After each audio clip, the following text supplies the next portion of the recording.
I chose to free hit in game week 18, and it's been a pretty good success so far. We're at 60 plus points and counting. I went against Haaland this week for captain. See, and I want to talk in this video why you need to go against Haaland from time to time, how the free hit saved my team, which if I didn't, I would have been in a lot of trouble, and also looking ahead as to what we should do before we get into game week 20 and a new set of chips.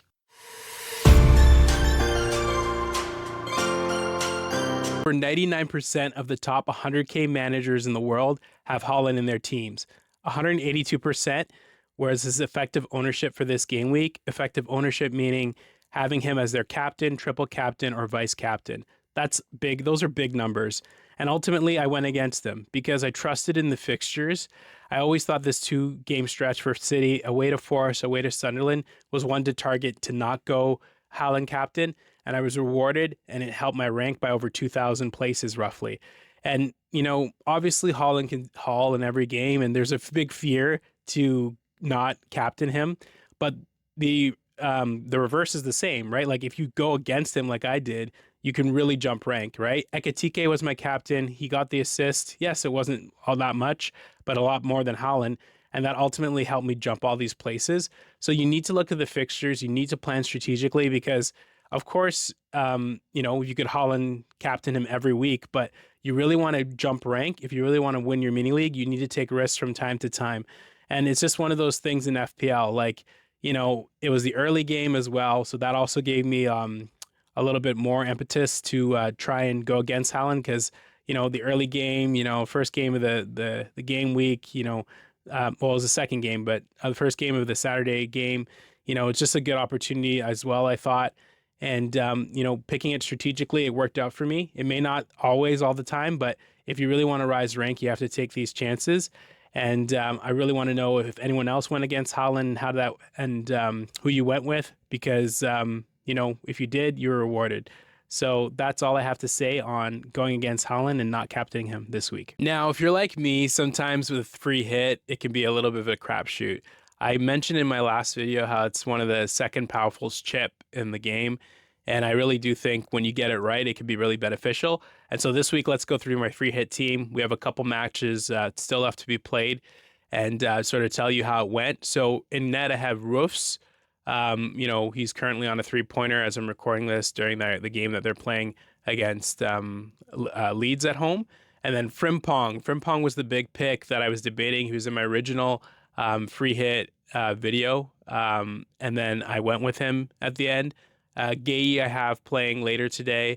And then I have the two Everton standout defenders in Keane and Tarkowski. Great options for you guys to consider if you can get to them. I think we can all get to Keane. I think he's 4.7 or 4.8 million.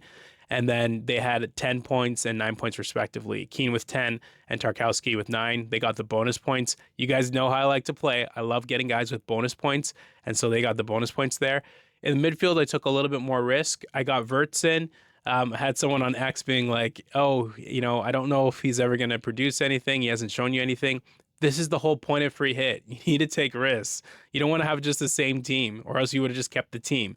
So essentially, I went with Verts. He got the goal and max bonus, a 10-pointer, a great return for him. Saka, Mr. Consistent, Mr. Reliable, 7 points. Yeah, it's not a double-digit haul, but it's 7 more points than we would have had if you went with Cunha. 5 more points than Cunha did and 5 more than Gordon did, right? So, Saka, although he's expensive, he's taking along quite nicely. The other big risk I went with was Cole Palmer. I think he had a chance early in that game to get a goal. He didn't. He was off on 70 minutes. I would watch Cole Palmer until the minutes improve. I don't think you should go there because we need players playing close to 90, especially when you're at that premium price of 10.0 million. And then, up front, I had a lot of whiffs up front outside of Ekitike, who got the assist.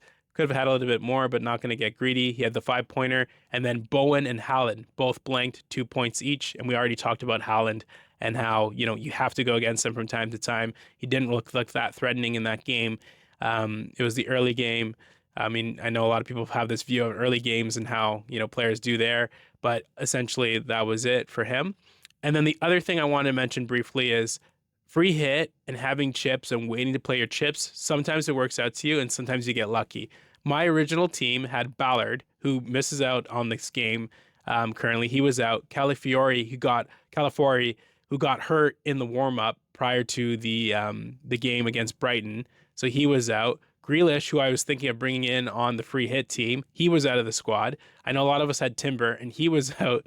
So like you just go on and on and on, and you look at the team, and you're like, if I would have stuck and not played my free hit, it would have been a lot worse week for me. The only one who really performed of note in my original team was Semenyo, and I matched that return with Wirtz. So, guys, you got to think sometimes maybe keeping your chips, because it just will help you to give you more options. Because when something like this happens, unforeseen circumstances, you already move to players that are more reliable in that sense. And with all the fixtures and congestion, unfortunately, if I did not free hit this week, I would have had a really weak score, and I would not have moved up the ranks into the top 2K. So let me know how your teams did. I know we're all thinking about transfers, so let's quickly talk about that next, because we have a quick turnaround to the next deadline, which is coming up soon. Okay, so the best place to start with in terms of transfers is the big news. Gabriel came back. He was on the bench for Arsenal. He came into that game around the 70th minute against Brighton. So he immediately becomes the top pick of players to get into your squad. But let's wait. So I have a different strategy this whole season. I've been very patient with my transfers. I had 4 free transfers. I used one to get out Leno to Dubravka because I needed more extra money in my bank account. 0.9 million I got from that move, so I could look at different options. And so when I look at my team and how it's lining up, I have Henderson in goal, so they haven't played yet, but I don't mind that matchup. And the challenge is and the reason why I went game week 18 free hit was game week 19, I didn't like the fixtures. So what I'm going to tell you guys is look at the fixtures closely. The only team that really has a fixture worth targeting in my mind this week is Manchester United at home against Wolves. And so you could go to their defense, which is cheap. And also you could take a look at Everton because their defenders also have some good fixtures.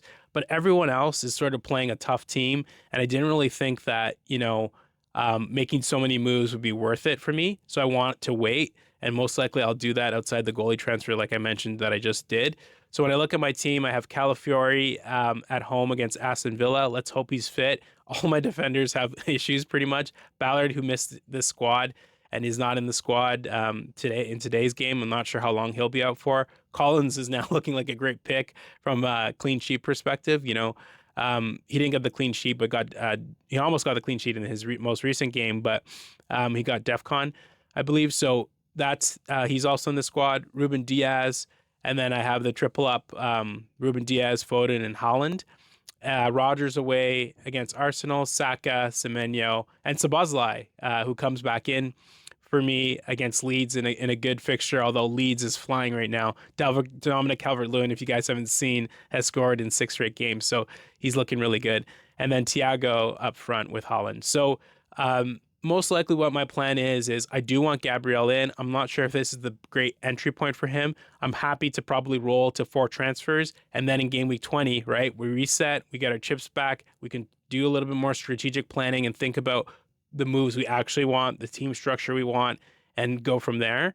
So let me know what you guys are doing down in the comments. But ultimately, I think that's the move for me.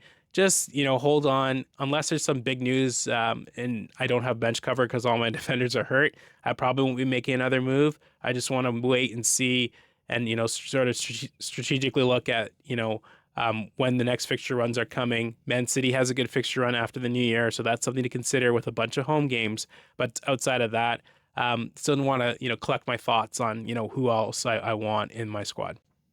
I'm curious to know who else has any chips that they're using in game week 19 to come. It's the last week to use your chips, so please use them. If you like this video, please subscribe below and like it.